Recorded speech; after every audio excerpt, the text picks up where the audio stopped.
What are deferred acquisition costs? Deferred acquisition costs are any expenses associated with an acquisition effort that are not immediately realized but are recognized incrementally over a period of time.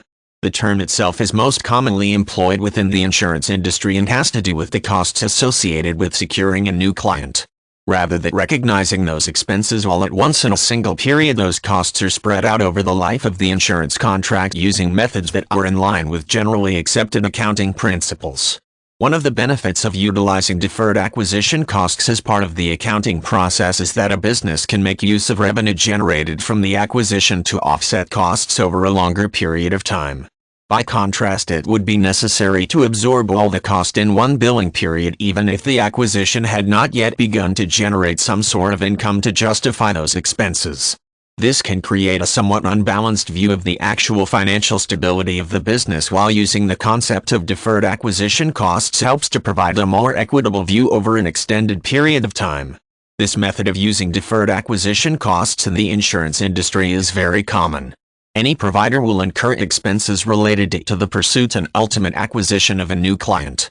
By deferring those costs and incrementally recognizing them after the new client has begun to generate some revenue for the company, it is easier to track the progress made in offsetting those upfront investments represented by those costs. This in turn helps in identifying when those costs are recouped by the revenue generated by the client and when the company actually begins to make some profit from the effort.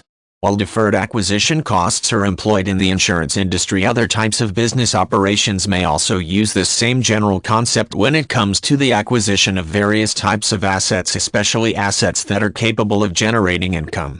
Here it is important to follow all accounting criteria related to the calculation of taxes, as well as make sure the methods used to identify and track these deferred acquisition costs are within the scope of generally accepted accounting principles.